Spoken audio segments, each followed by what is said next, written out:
வணக்கம். இது அதிர்வின் இன்றைய பிரதான செய்திகள். முதலில் தலைப்புச் செய்திகள். மீண்டும் அடுத்த சம்பவம். சிக்கிய 147 வெளிநாட்டவர்கள். கந்தக்காடு புனர்வாழ்வு மையத்திலிருந்து 4 கைதிகள் தப்பியோட்டம்.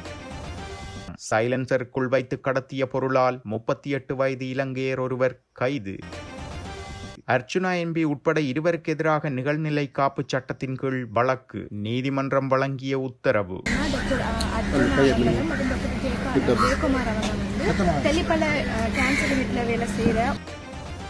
எங்களை குறை கூறாதீர்கள். கொத்து மற்றும் ரைஸ் விலை உயர உலகத் தலைவர்களே காரணம். கடை உரிமையாளரின் வாசகம் பேசுபொருள்.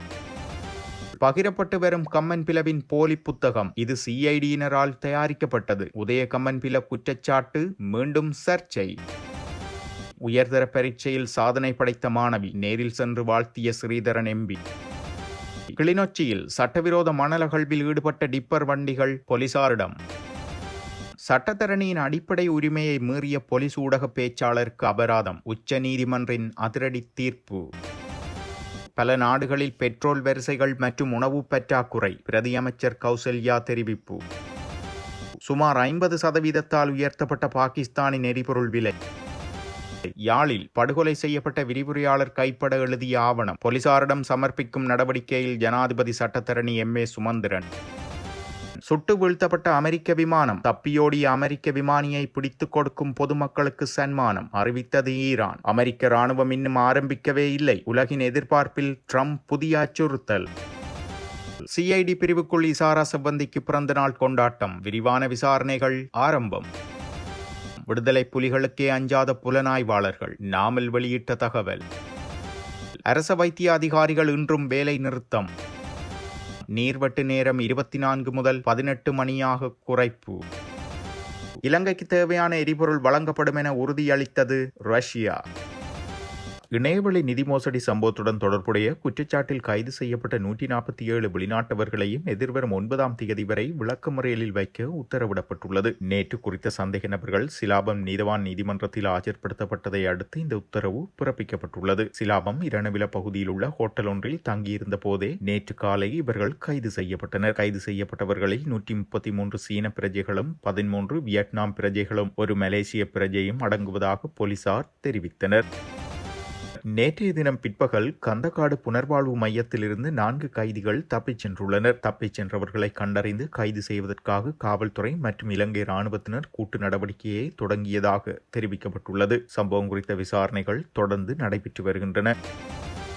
வாகனத்தின் சைலன்சரிற்குள் குஷ் போதைப் பொருளை கடத்தி வந்த 38 வயதான இலங்கையர் கட்டுநாயக்க விமான நிலையத்தில் வைத்து சுங்க அதிகாரிகளால் கைது செய்யப்பட்டுள்ளார். இந்த போதைப் பொருளின் மதிப்பு 25 கோடிக்கும் அதிகம் என மதிப்பிடப்பட்டுள்ளது. போதைப் பொருளுடன் கைது செய்யப்பட்ட சந்தேக நபர் போலீஸ் போதைப் பொருள் தடுப்பு பிரிவினரிடம் ஒப்படைக்கப்பட்டுள்ளார். தெல்லிப்பளை வைத்தியசாலை புற்றுநோய் பிரிவு வைத்தியர் ஒருவருக்கு எதிராக சமூக வலைதளங்களில் அவதூறு பரப்பியதாக கூறப்படும் குற்றச்சாட்டில் பாராளுமன்ற உறுப்பினர் ராமநாதன் அர்ச்சுனா உள்ளிட்ட 2 வைத்தியர்களுக்கு எதிராக யாழ்ப்பாண நீதிமன்றில் வழக்கு தாக்கல் செய்யப்பட்டுள்ளது. நிகழ்நிலை காப்பு சட்டத்தின் கீழ் தாக்கல் செய்யப்பட்ட இந்த வழக்கு கடந்த 2ஆம் தேதி விசாரணைக்கு எடுத்துக் கொள்ளப்பட்டது. இதன்போது குற்றஞ்சாட்டப்பட்டவர்களில் ஒருவரான வைத்தியர் சட்டத்தரணி ஊடாக நீதிமன்றில் முன்னிலையாகியிருந்தார். எனினும் பாராளுமன்ற உறுப்பினர் ராமநாதன் அர்ச்சுனா அன்றைய விசாரணையில் முன்னிலையாகவில்லை என தெரிவிக்கப்பட்டது. இதனைத் தொடர்ந்து வழக்கு விசாரணையை எதிர்வரும் 24ஆம் தேதி ஒத்திவைத்த நீதிமன்றம் அன்றைய தினம் ராமநாதன் அர்ச்சுனா உள்ளிட்ட 2வரையும் கட்டாயம் நீதிமன்றில் முன்னிலையாகுமாறு உத்தரவிடப்பட்டுள்ளது. இலங்கையில் உள்ள ஒரு சிற்றுண்டி சாலையில் கொத்து மற்றும் ரைஸ் வகைகளின் விலை அதிகரிக்கப்பட்டுள்ளது. இதில் சுவாரஸ்யமான விடயம் என்னவெனில் 550 ரூபாயாக இருந்த கொத்து 600 ரூபாயாகவும் 350 ரூபாயாக இருந்த ரைஸ் 400 ரூபாயாகவும் உயர்த்தப்படுவதற்கு உலகத் தலைவர்களே காரணம் என உரிமையாளர் வேடிக்கையாக குறிப்பிட்டுள்ளார். எங்களை குறை கூறாதீர்கள், இவர்களையே குறை கூறுங்கள் என்ற தொனியில் ஒட்டப்பட்ட இந்த போஸ்டர் வாடிக்கையாளர்களிடையே பேசுபொருளாக்கியுள்ளது. நகைச்சுவை ஒருபுறம் இருக்க உலகளாவிய பொருளாதார மாற்றங்கள் மற்றும் எரிபொருள் தட்டுப்பாடு காரணமாக இலங்கையில் எதிர்வரும் நாட்களில் உணவுப் பொருட்களின் விலை மேலும் அதிகரிக்கக்கூடும் என எதிர்பார்க்கப்படுகின்றமையும் குறிப்பிடத்தக்கது. தனது புத்தகத்தின் போலி பதிப்பொன்று சமூக வலைதளங்களில் பகிரப்பட்டு வருவதாகவும் குற்றப்புலனாய்வு திணைக்களத்தின் வசம் இருந்த வரைவு பிரதியை பயன்படுத்தி இது உருவாக்கப்பட்டுள்ளதாகவும் முன்னாள் நாடாளுமன்ற உறுப்பினர் உதய கம்மன்பில தெரிவித்துள்ளார். மேலும் புத்தக வெளியீடு அன்று நடைபெற்றுக் கொண்டிருந்த போதே பலருக்கு வாட்ஸ்அப் ஊடாக அவரது புத்தகம் என்ற உரிமை கோரப்படும் ஒரு PDF கோப்பு கிடைத்ததாக கூறியுள்ளார். தற்போது பகிரப்படும் அந்த ஆவணம் உத்தியோகபூர்வ வெளியீடு அல்ல என்றும் முழுமையற்ற வரைவு பிரதியை கொண்டு தயாரிக்கப்பட்ட போலியானது என்றும் அவர் வலியுறுத்தியுள்ளார். கம்மன்பிலவின் கூற்றுப்படி சுமார் 70% மாத்திரமே நிறைவடைந்த ஒரு வரைவு பிரதியை பயன்படுத்தியே இந்த போலி ஆவணம் உருவாக்கப்பட்டதாகவும் புலனாய்வு தொடர்பான விடயங்கள் குறித்து கருத்துக்களை பெறுவதற்காக பிப்ரவரி 22 முன்னாள் புலனாய்வு பிரிவு தலைவர் சுரேஷ் சாலேயிடமும் முன்னுரைக்காக மார்ச் 10 பேராசிரியர் ரோஹான் குணவர்த்தனவிடமும் இறுதியாக தனது வெளியீட்டாளரான சரசவி பதிப்பகத்திடமும் மாத்திரம்தான் வரைவு பிரதிகளை பகிர்ந்து கொண்டதாகவும் அவர் குறிப்பிட்டுள்ளார். சுரேஷ் சாலே கைது செய்யப்பட்ட பின்னர் அதிகாரிகள் அவரது வீட்டை சோதனையிட்ட போதிலும் எந்த ஆவணங்களையும் கைப்பற்றவில்லை என கம்மன்பில தெரிவித்துள்ளார். இருப்பினும் பின்னர் சாலையின் வாகனத்தில் இருந்த பயண பையினுள் இந்த வரைவு பிரதி கண்டெடுக்கப்பட்டதாகவும் அந்த வாகனம் தற்போது CID வசம் இருப்பதாகவும் அவர் குற்றம் சாட்டியுள்ளார். ஈஸ்டர் தாக்குதல் தொடர்பான தலைப்பில் சமூக வலைதளங்களில் உலாவும் இந்த போலி புத்தகம் அந்த வரைவு பிரதியை பயன்படுத்தியே உருவாக்கப்பட்டுள்ளதாக கூறிய அவர் அறிவுசார் சொத்துக்களை தவறாக கையாண்டதாகவும் போலியான ஆவணத்தை தயாரித்ததாகவும் CID மீது குற்றம் சுமத்தியுள்ளார். இந்த விடயத்துடன் விசாரணை அதிகாரிகளுக்கு தொடர்பு இருப்பதாக கூறி CIDயில் தான் முறைப்பாடு செய்ய போவதில்லை என்றும் கம்மன்பில தெரிவித்துள்ளார். எனினும் அனுமதிக்கப்பட்ட காலங்களுக்குள் சட்ட நடவடிக்கை எடுக்க முடியும் என்றும் குறிப்பிட்டுள்ளார். மேலும் தனது புத்தகத்தின் உத்தியோகபூர்வ வெளியீட்டிற்கு முன்னரே இந்த போலி புத்தக PDF பதிவுகள் சமூக வலைதளங்களில் தோன்றியதாகவும் அவர் மேலும் தெரிவித்துள்ளார். இதேவேளை கடந்த காலங்களில் இனவாதத்தை தோளில் சுமந்து கொண்டு திரிந்த உதயன் கம்மன்பில மற்றும் விமல் வீரவன்ச இன்று உயிர்த்த ஞாயிறு குண்டு தாக்குதல் சம்பவத்தை தோளில் சுமக்கிறார்கள் எனவும் விமல் உதய ஆகியோரை போன்றே இலங்கையில் தேசிய பற்றாளர்கள் எவருமில்லை, தேசியத்திற்காக குரல் கொடுப்பதாக குறிப்பிட்டுக் கொண்டு இவர்கள் நாட்டிற்கு தீ வைத்தார்கள், இன்று உயிர்த்த ஞாயிறு குண்டு தாக்குதல்கள் விவகாரம் ஊடாக மீண்டும் தீ வைக்க முயற்சிக்கிறார்கள் எனவும் உயிர்த்த ஞாயிறு தாக்குதல் தொடர்பில் முன்னாள் அமைச்சர் உதய கம்மன்பில வெளியிட்டுள்ள நூலானது ஒரு திட்டமிட்ட நாடகமாகும். இது கடந்த காலங்களில் ஆட்சியில் இருந்தவர்களை பாதுகாப்பதற்காக ஒரு முயற்சியாகவே தென்படுகிறது என்று பத்திரமுள்ள சீலரத்ன தேரர் தெரிவித்துள்ளமையும் குறிப்பிடத்தக்கது. அண்மையில் வெளியான கல்வி பொதுத்தராதர உயர்தர பரீட்சை பெறுபேற்றில் கலைப்பிரிவில் மாவட்ட மட்டத்தில் கிளிநொச்சி முக்கொம்பன் மகா வித்தியாலய மாணவி விஜயரூபன் இசைப்பிரியா முதலிடத்தை பிடித்துள்ளார். இலங்கை தமிழரசு கட்சியின் நாடாளுமன்ற உறுப்பினர் சிவஞானம் ஸ்ரீதரன் அவரை நேரில் சென்று தனது வாழ்த்துக்களை தெரிவித்துள்ளார். இதன்போது முக்கொம்பன் மகா வித்தியாலய அதிபர் திரு ராசரத்னம் அரவிந்தன், பூநகரி பிரதேச சபையின் உபதவிசாளர் குலவீரசிங்கம் குணலட்சுமி ஆகியோரும் கலந்து கொண்டுள்ளனர். கிளிநொச்சி தர்மபுரம் போலீஸ் பிரிவுக்குட்பட்ட கல்லாறு பகுதியில் அனுமதி பத்திரமின்றி மணல் ஏற்றிய குற்றச்சாட்டில் 4 கைது செய்யப்பட்டுள்ளனர். விசேட அதிரடிப்படையினருக்கு கிடைக்கப்பெற்ற தகவலுக்கு அமைய குறித்த சுற்றி வளைப்பு மேற்கொள்ளப்பட்டுள்ளது. இதன்போது 4 டிப்பர்களும் அதன் சாரதிகளும் கைது செய்யப்பட்டு தர்மபுரம் போலீசாரிடம் ஒப்படைக்கப்பட்ட நிலையில் அவர்கள் போலீஸ் பிணையில் விடுவிக்கப்பட்டுள்ளனர்.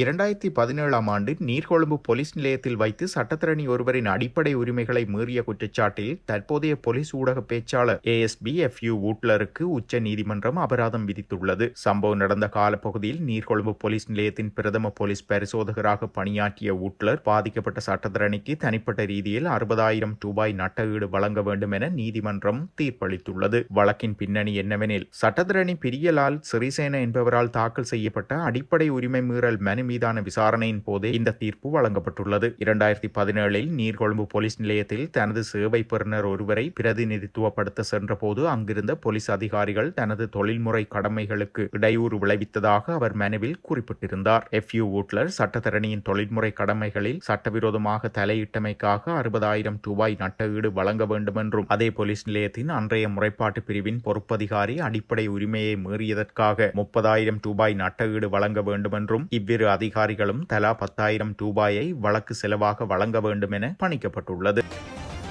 பல நாடுகள் பெட்ரோல் வரிசைகள், உணவு பற்றாக்குறை மற்றும் பொருளாதார சவால்களை எதிர்கொள்ளும் வேளையில் நாம் நாட்டில் பெட்ரோல் வரிசைகளை குறைத்துள்ளோம். மேலும் முறையான மேலாண்மையின் மூலம் வரவிருக்கும் பண்டிகை காலத்திற்கு தேவையான அத்தியாவசிய உணவுப் பொருட்கள் கிடைப்பதையும் உறுதி செய்துள்ளோம் என பிரதியமைச்சர் கௌசல்யா ஆரியரத்ன தெரிவித்துள்ளார். மேலும் நாட்டை நிலைப்படுத்த அரசாங்கம் எடுத்துள்ள நடவடிக்கைகளை எடுத்துரைத்ததோடு எரிசக்தியை சேமிக்க பொதுமக்களின் ஆதரவையும் கோரியுள்ளார். இது இவ்வாறு இருக்க தற்போதைய உலகளாவிய நெருக்கடியின் காரணமாக பாகிஸ்தானில் ஈரானில் எரிபொருள் விலை வரலாறு காணாத வகையில் உயர்வடைந்ததாக கூறப்படுகிறது. அதன்படி டீசல் 1 லிட்டர் இலங்கை ரூபாவின் மதிப்பில் 588ஆகவும் பெட்ரோல் 1 லிட்டர் 518 ரூபாயாகவும் விற்பனை செய்யப்படுவதாக அறிய முடிகிறது. யாழ்ப்பாணத்தில் மருமகனால் படுகொலை செய்யப்பட்ட யாழ் பல்கலைக்கழக விரிவுரையாளர் தன் கைப்பட எழுதிய சில ஆவணங்கள் உள்ளிட்ட தடய பொருட்களை நீதிமன்றம் ஊடாக போலீசாரிடம் ஒப்படைக்க தயாராக உள்ளோம் என பாதிக்கப்பட்டவர்கள் நலன் சார்ந்து மன்றில் முன்னிலையான ஜனாதிபதி சட்டத்தரணி M.A. சுமந்திரன் தனது சமர்ப்பணத்தில் தெரிவித்துள்ளார். யாழ் பல்கலைக்கழக சித்த மருத்துவ பீட விரிவுரையாளர் கொலை வழக்கு நீதவான் நீதிமன்றத்தில் விசாரணைக்கு எடுத்துக் கொள்ளப்பட்ட போது விரிவுரையாளரின் குடும்பத்தினரின் நலன் சார்ந்து மன்றில் தோன்றி தனது சமர்ப்பணங்களை முன்வைக்கும் போதே அவர் இவ்வாறு தெரிவித்துள்ளார். இதன்போது அவர் மேலும் குறிப்பிடுகையில், சந்தேக நபர்கள் சார்பில் மன்றில் நான் முன்னிலையாகவில்லை, பாதிக்கப்பட்டவர்கள் தரப்பினர் சார்பில் தான் முன்னிலையானேன். அது தொடர்பில் நீதிமன்ற வழக்கேடுகளில் கூட தெளிவாக உள்ளது. ஆனால் நான் சந்தேக நபர் சார்பில் முன்னிலையானதாக சில ஊடகங்கள் செய்திகள் வெளியாகியுள்ளன. இது தொடர்பில் ஊடகங்களுக்கு நீதிமன்ற பொதுவான எச்சரிக்கையை விடுக்க வேண்டும். அத்துடன் உயிரிழந்த விரிவுரையாளரின் வீட்டிலிருந்து மீட்கப்பட்ட விரிவுரையாளர் கைப்பட எழுதிய ஆவணங்கள் சிலவற்றையும் அவர் இறுதி வரையில் பயன்படுத்திய கையடக்க தொலைபேசி உள்ளிட்ட சில தடய பொருட்களை நீதிமன்றத்தின் ஊடாக போலீசாரிடம் ஒப்படைக்க தயாராக உள்ளோம். அத்துடன் முதலாவது சந்தேக நபருக்கு எதிராக விரிவுரையாளர் மேற்கொண்ட போலீஸ் முறைப்பாடுகள் தொடர்பிலும் நீதிமன்றத்தில் நிலுவையில் உள்ள வழக்குகள் தொடர்பிலும் நீதிமன்றின் கவனத்திற்கு கொண்டு வருகிறேன் எனவும் தனது சமர்ப்பணத்தில் குறிப்பிட்டுள்ளார். நேற்றைய தினம் ஈரானின் தென்மேற்கு பகுதியில் உள்ள கோஹிலூயே மற்றும் போயர் அஹ்மத் மாகாணத்தில் அமெரிக்காவின் F-15E ஸ்ட்ரைக் ஈகிள் போர் விமானம் ஈரானிய வான் பாதுகாப்பு படையினரால் சுட்டு வீழ்த்தப்பட்டுள்ளது. இதுகுறித்து ஈரானிய அரசு தொலைக்காட்சி வெளியிட்டுள்ள செய்தியில், தப்பியோடிய அமெரிக்க விமானிகளை பிடித்துக் கொடுக்கும் பொதுமக்களுக்கு பெறுமதியான சன்மானம் வழங்கப்படும் எனவும் அறிவித்திருந்தது. இதற்கிடையில் CBS நியூஸ் மற்றும் AB செய்தி நிறுவனம் வெளியிட்டுள்ள தகவலின்படி விமானத்தில் இருந்த 2 ஊழியர்களில் ஒருவர் அமெரிக்க மீட்பு படையினரால் பாதுகாப்பாக மீட்கப்பட்டுள்ளார் எனவும் மற்றொரு வீரரை தேடும் பணி ஈரானின் மலைப்பாங்கான பகுதிகளில் தீவிரமாக நடைபெற்று வருவதாகவும் அவ்வூடகம் செய்தி வெளியிட்டுள்ளது. இதேவேளை ஈரானின் எஞ்சியுள்ள உட்கட்டமைப்புகளை அழிக்கும் நடவடிக்கைகளை அமெரிக்க ராணுவம் இன்னும் ஆரம்பிக்கவே இல்லை என அமெரிக்க ஜனாதிபதி டொனால்ட் ட்ரம்ப் புதிய அச்சுறுத்தலை விடுத்துள்ளார். அந்த பதிவில் அவர் குறிப்பிடுகையில், உலகின் மிகப்பெரிய மற்றும் மிகவும் சக்தி வாய்ந்த எமது ராணுவம் ஈரானில் எஞ்சியுள்ளவற்றை அழிக்கும் பணிகளை இன்னும் தொடங்கக்கூட இல்லை. அடுத்ததாக பாலங்கள், அதனைத் தொடர்ந்து மின் உற்பத்தி நிலையங்கள் இலக்கு வைக்கப்படும். ஈரானின் புதிய ஆட்சி தலைமை என்ன செய்ய வேண்டும் என்பதை அறிந்துள்ளது. அது மிக விரைவாக செயற்பட வேண்டும் என அவர் பதிவிட்டுள்ளார். இந்நிலையில் ஈரான் மீதான போர் விரைவில் முடிவுக்கு வரும் என கடந்த நாட்களில் அமெரிக்க அதிபர் ட்ரம்ப் தெரிவித்திருந்த நிலையில் ஈரானுக்கான அவரது இந்த புதிய எச்சரிக்கை உலக நாடுகளின் எதிர்பார்ப்பை கேள்விக்குறியாக்கியுள்ளது. கனேமுல்ல சஞ்சீவவின் கொலை சம்பவத்துடன் தொடர்புடைய பிரதான சந்தேக நபரான இசாரா செவ்வந்திக்கு கொழும்பு குற்றப்பிரிவில் பிறந்தநாள் கொண்டாட்டத்தை நடத்தியதாக கூறப்படும் விவகாரம் குறித்து குற்றவியல் பிரிவு சிறப்பு விசாரணையை தொடங்கியுள்ளதாக போலீஸ் தலைமையகம் தெரிவித்துள்ளது. சந்தேக நபரின் பிறந்த நாளுக்காக கேக் வெட்டும் திட்டம் இருப்பதாக கிடைத்த தகவலின் பேரில் மார்ச் 29 கொழும்பு மாவட்ட பிரதி போலீஸ் மா அதிபர் அங்கு சென்று இது தொடர்பாக அறிக்கையை சமர்ப்பித்ததாக போலீஸ் தலைமையகம் அறிக்கை வெளியிட்டுள்ளது. சம்பந்தப்பட்ட அறிக்கைகளின்படி சந்தேக நபரின் பிறந்த நாளுக்காக கேக் வெட்ட திட்டம் இருப்பதாக கிடைத்த தகவலின் அடிப்படையில் பிரதி போலீஸ் மா அதிபர் அதை தடுப்பதற்கான நடவடிக்கைகளை எடுத்திருந்தார். சம்பவம் தொடர்பான உடனடி நடவடிக்கையாக போலீஸ் மா அதிபரின் உத்தரவின் பேரில் கொழும்பு குற்றப்பிரிவு பொறுப்பதிகாரி உடனடியாக போலீஸ் களப்படை தலைமையகத்திற்கு இடமாற்றம் செய்யப்பட்டுள்ளார். இதற்கமைய போலீஸ் சிறப்பு புலனாய்வு பிரிவும் சம்பந்தப்பட்ட அதிகாரியின் முறையற்ற மற்றும் சட்டவிரோத நடத்தை குறித்து விரிவான விசாரணையை தொடங்கியுள்ளதாக போலீஸ் தலைமையகம் தெரிவித்துள்ளது. யுத்த காலத்தில் விடுதலை புலிகளுக்கு அஞ்சாத இலங்கை புலனாய்வாளர்கள் தற்போதைய ஆட்சியாளர்களின் அச்சுறுத்தல்களுக்கு ஒருபோதும் அஞ்ச மாட்டார்கள் என ஸ்ரீலங்கா பொதுஜன பெரமுனவின் தேசிய அமைப்பாளரும் நாடாளுமன்ற உறுப்பினருமான நாமல் ராஜபக்ச தெரிவித்துள்ளார். இது தொடர்பில் ஊடகங்களிடம் அவர் மேலும் கூறுகையில், உயிர்த்த ஞாயிறு தின தாக்குதலின் பிரதான சூத்திரதாரி தொடர்பில் உதய கம்மன்பில வெளியிட்டுள்ள தகவல்கள் குறித்து நாம் ஆராய்ந்து வருகிறோம். எனினும் தற்போதைய ஆளுங்கட்சியினர் விசாரணைகளை திட்டமிட்டபடி வேறு திசைக்கு கொண்டு செல்ல முயற்சிக்கின்றனர். அதிகாரத்தை பயன்படுத்தி அச்சுறுத்தல் விடுத்து பலவந்தமாக வாக்குமூலங்களை பெறும் சூழல் இன்று காணப்படுகிறது. முறையற்ற விதத்தில் சாட்சியங்களை திரட்டுவதன் மூலம் நாட்டின் புலனாய்வு பிரிவை பலவீனப்படுத்த அரசாங்கம் முயற்சிக்கிறது. எமது புலனாய்வு பிரிவினர் நாட்டுக்காக முன்னின்று செயற்பட்டவர்கள். அவர்கள் யுத்த காலத்தில் எத்தகைய சவால்களையும் எதிர்கொண்டவர்கள். எனவே தற்போதைய ஆட்சியாளர்களின் மிரட்டல்களுக்கு அவர்கள் பணிய போவதில்லை. புலனாய்வு பிரிவினரை பழிவாங்கும் படலத்தை அரசு நிறுத்த வேண்டும். எதிர்காலத்தில் எமது ஆட்சி அமையும் போது பாதிக்கப்பட்ட அனைத்து புலனாய்வு அதிகாரிகளுக்கும் நாம் நிச்சயம் நீதியை பெற்றுக் கொடுப்போம் என்றும் தெரிவித்துள்ளார். நாடு முழுவதிலும் உள்ள அனைத்து அரச வைத்தியசாலைகளிலும் இன்றைய தினம் மீண்டும் வேலைநிறுத்த போராட்டம் ஒன்று ஆரம்பிக்கப்பட உள்ளதாக அரச வைத்தியசாலை அதிகாரிகள் சங்கம் தெரிவித்துள்ளது. இந்த போராட்டம் தொடர்ச்சியாக முன்னெடுக்கப்படுமா இல்லையா என்பது குறித்து இன்று கூட உள்ள மத்திய செயற்குழு கூட்டத்தில் தீர்மானிக்கப்படும் எனவும் அந்த சங்கம் மேலும் குறிப்பிட்டுள்ளது. கொழும்பு பாதுகை கோமாகம பெலன்பத்த மற்றும் பன்னிப்பட்டி ஆகிய பகுதிகளில் மேற்கொள்ளப்படவிருந்த 24 மணித்தியால நீர்வெட்டு 18 மணித்தியாலங்களாக குறைக்கப்பட்டுள்ளது. வாடிக்கையாளர்களின் வேண்டுகோள்களை கருத்தில் கொண்டு இந்த தீர்மானம் எடுக்கப்பட்டுள்ளதாக தேசிய நீர்வளங்கள் மற்றும் வடிகாலமைப்பு சபை தெரிவித்துள்ளது. எனினும் முன்னதாக திட்டமிட்ட திகதிகள் மற்றும் பகுதிகளில் எவ்வித மாற்றமும் இல்லை எனவும் தேசிய நீர்வளங்கள் மற்றும் வடிகாலமைப்பு சபை கூறியுள்ளமை குறிப்பிடத்தக்கது.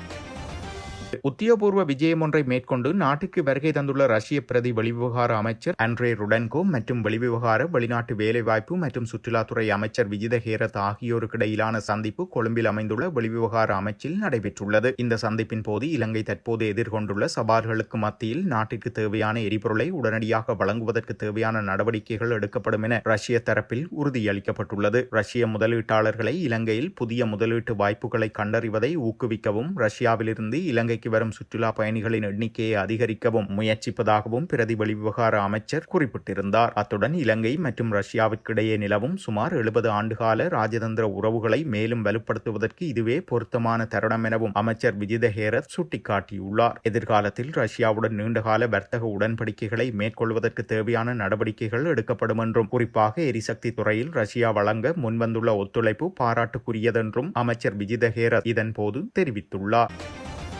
இத்துடன் செய்திகள் நிறைவடைகின்றன. மறக்காமல் அதிர்வு சேனலை லைக் மற்றும் சப்ஸ்கிரைப் செய்து கொள்ளுங்கள்.